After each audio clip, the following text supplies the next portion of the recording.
আমরা আম, যখন প্রেগনেন্সি নিয়ে কথা বলতে চাই এবং যখন জিজ্ঞাসা করি যে আপনার বেবি হয়েছে, এটা কি সিজারিয়ান হয়েছে নাকি নর্মাল ডেলিভারি, বেশিরভাগ ক্ষেত্রেই আমরা এখন শুনতে পাই যে সিজারিয়ান হয়েছে। আমেরিকাতে যেটাকে সি সেকশন বলে, বাংলাদেশে সিজারিয়ান বলে। দুটোর পার্থক্য হচ্ছে নর্মাল ডেলিভারি বেবি নর্মালি বেরিয়ে আসছে কোনো সার্জারি ছাড়া। সিজারিয়ানে আমরা দেখা যায় যে বর্তমানে আমরা আপনার তলপেটের লোয়ার যে কাট সেটার মাধ্যমে আমরা বেবিকে বের করে নিয়ে আসি। আসলে মেডিকেল টার্মে যদি আমরা দেখি, একটা সিজারিয়ান শুধু ইলেকটিভ বা আমি বাছাই করছি এরকম হওয়ার কথা নয়। আমেরিকাতে বলবে যে ইমার্জেন্সি সি সেকশন। মানেটা কি?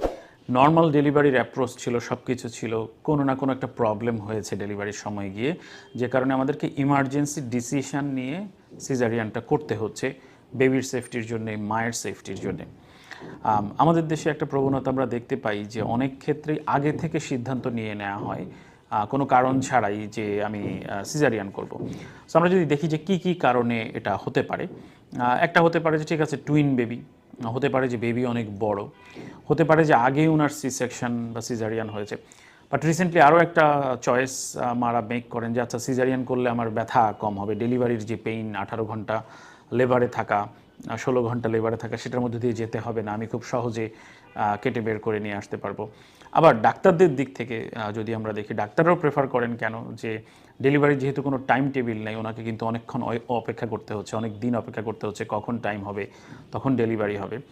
কিন্তু উনি যদি জানেন যে ঠিক আছে অমুক ডেটে আমরা করব, তাহলে উনি গেলেন, আধা ঘন্টার মধ্যে কাজ শেষ।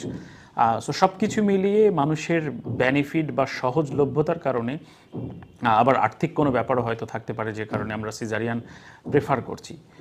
কিন্তু আসলে জিনিসটা হচ্ছে যে caesarean is not good for you. আপনার প্রেফার সবসময় হওয়া উচিত নর্মাল ডেলিভারি।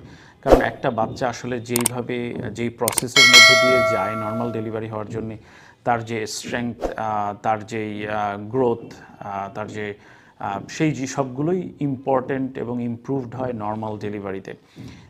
এবং মায়ের এবং বেবির যে ট্রানজিশনটা, এই লেবারের মধ্য দিয়ে বেবি কিন্তু নতুন পৃথিবীতে আসার যে স্ট্রেংথ, শক্তি, এই ট্রানজিশনের মধ্য দিয়ে তার কাছে যায়। আর যখন সি সেকশন হচ্ছে কি, বেবিটা কিন্তু ঘুমিয়েছিল, এক জায়গায় নীরবে ছিল, হঠাৎ করে তাকে আমরা বের করে নিয়ে আসছি, সে কিন্তু ওই প্রসেসটার মধ্য দিয়ে যাচ্ছে না। এছাড়াও আরও অনেক বেনিফিট রয়েছে। তো আমরা সিজারিয়ানের ক্ষেত্রে আরও যে নেগেটিভ দু একটা ব্যাপার, যে সিজারিয়ান যখন করতে হয় স্বাভাবিকভাবে এপিডুরাল ইঞ্জেকশন আমরা দেই, এবং যখন সিজারিয়ান করে মা কিন্তু ঘুমিয়ে থাকে না, সে কিন্তু টাগিং, পুলিং অনেক কিছু ফিল করে, এবং এটা অনেক ক্ষেত্রে মায়েদের মধ্যে ট্রামা তৈরি করতে পারে, যেটা দেখা যায় যে ইভেন্টের পরেও সে আতঙ্কিত থাকছে, এবং কিছু কিছু ক্ষেত্রে পোস্টপার্টাম ডিপ্রেশন, যেটার কথা আমরা বলি, যে বেবি হয়ে যাবার পরেও তার মধ্যে একটা স্যাডনেস, অ্যাংজাইটি কাজ করে।